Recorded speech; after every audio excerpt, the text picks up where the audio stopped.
Good morning, dear second graders. We are switching our block of study, and now we are going back to the stories of legends. And I would like to share the beginning of one today. And I would like you all to listen really well, and you can think that you are just as if you were sitting at your desk in the classroom, so I expect you to really listen well and not be distracted. And I don't know if you can see, I have a candle right here behind me, which I am going to light right now.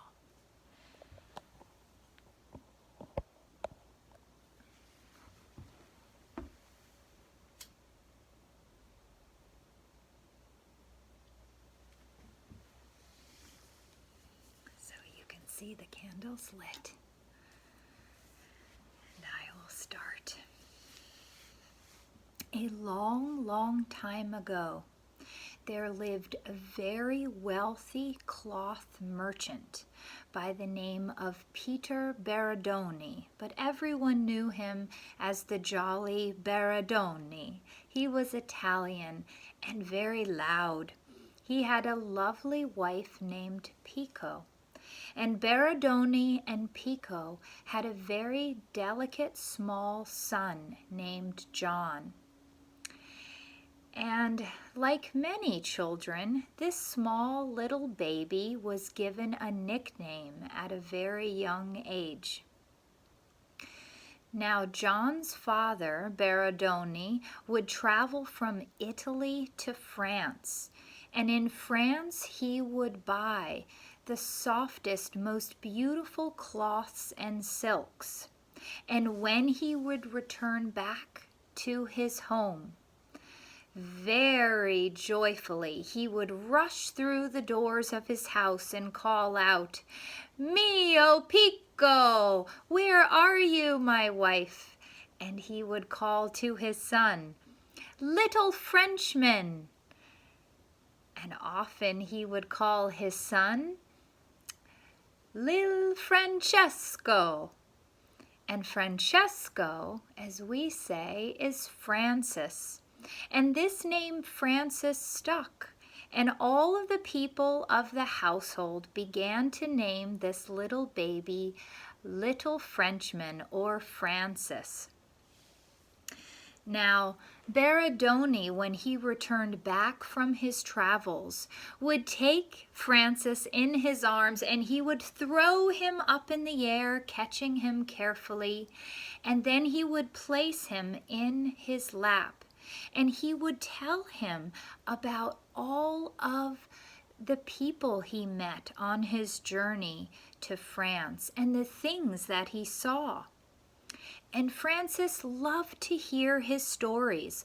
Often he was seated on his lap listening, but at times when he was so young, he would be by his feet, happily playing.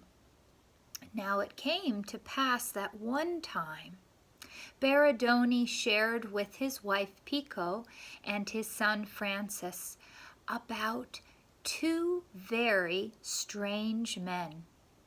"I was in France, and along the side of the road right there were these two men, and they were in rags. They did not have anything, no jewels, no wealth, and they seemed to love being poor. And these two men would preach about the love of God." "Could you imagine this?" said Berardoni, to his wife especially and his very young son. And Berardoni looked around his room and his wealthy home, thinking that was the last thing that he would want. "And can you believe it?" he said, Berardoni, "that these two men would preach to anyone that would listen. And the common people would. They would come gather around him and listen to what these two men had to say about the love of God. Thank goodness that in our town of Assisi there are no men as crazy as this." Well, young Francis listened, and this was the first time he heard about people being so different than how he was being brought up in great wealth. And as little Francis stuffed his mouth with sweets, it was the first time that these two men of Lyons in France, that their names still rung in his ears. Well, this, as I said, was the first time Francis had heard of people being poor or poverty. But Francis, he continued to grow up with every luxury that his father gave to him. He was given anything that money could buy. His father made sure that Francis mixed with only the most wealthiest families in Assisi, and this made him very happy, Bernardone. And so Francis grew up. He continued to be quite small and slight in his frame. But his father made sure that he was dressed in soft, lavish clothes. His fingers had glistening rings on them, and he wore chains around his waist and belts, fashionable belts to wear. And Bernardone always made sure that his son Francis's purse was filled with gold ducats. Well, Francis enjoyed his life of wealth greatly. When his purse was empty, sure enough, Bernardone would fill it once more with glistening gold pieces. Well, Francis had lavish parties for his friends, and at these parties, Francis's table was filled with the most delicious delicacies and foods. The aromas filled the air. Francis's friends enjoyed greatly these parties, and the food was placed on pure gold dishes.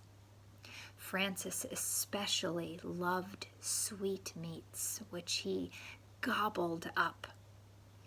Now, at the age of 20, Francis also very much enjoyed putting on armor and fighting as a knight, and he was very good at this.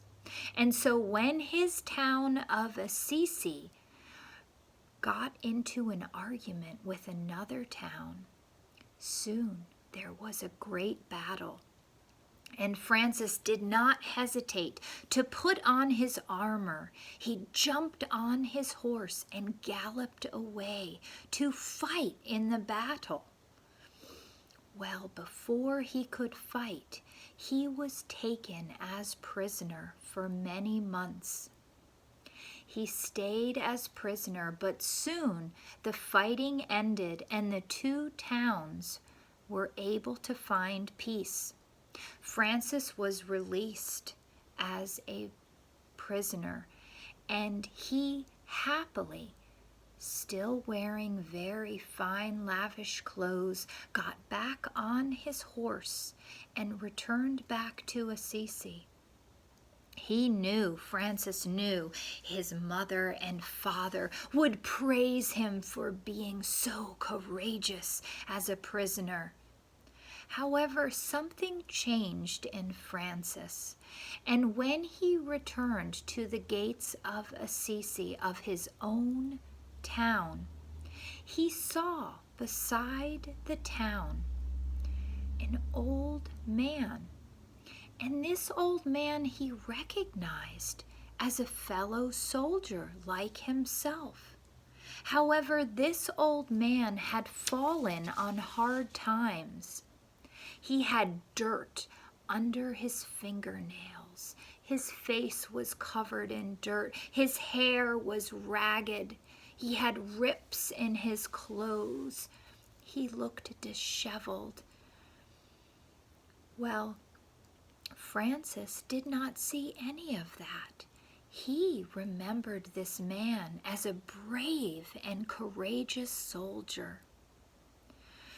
Well, Francis then, for the first time, looked at this old man as if he was looking at himself, as if he was looking into a mirror. And Francis thought, here are two men, myself and this old man down on his luck.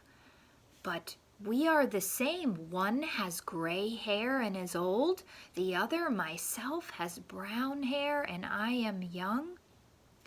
But Francis thought, what did it matter? What difference did it make that I am wearing splendid clothes and this other soldier is in rags and tattered clothes? Francis, without hesitation, reached out his hand and arm to this fellow soldier, and he said, looking at him straight in the eyes, "You are my brother." Well, this old man, who was once a soldier, looked up at Francis with great joy and happiness in his eyes. And without hesitation, Francis jumped off his horse and ran to this old man. He took off his cloak, he took off his weapons, and he said to him, "Here, put this on, take these of mine, for we are the same."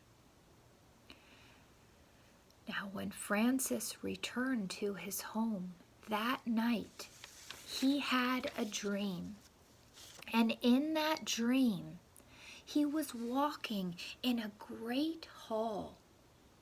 And as he walked through the hall, Francis looked at the walls, and the walls were covered with beautiful tapestries and banners. And there were weapons, but everything he saw had the symbol of a cross on it. And all of a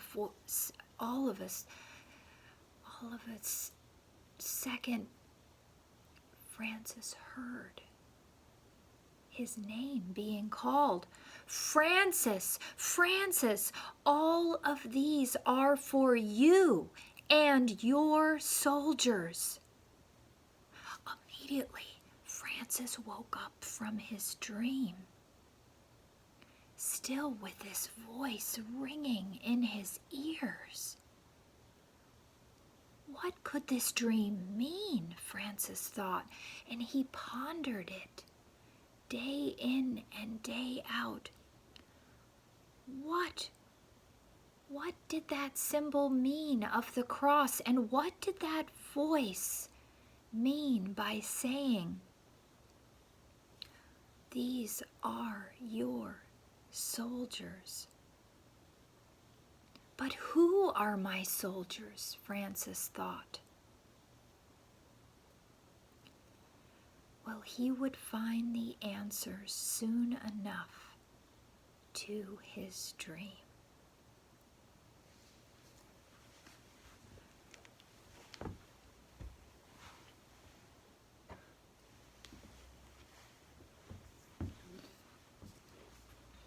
Second graders, I will have you write from this story, not today, but tomorrow.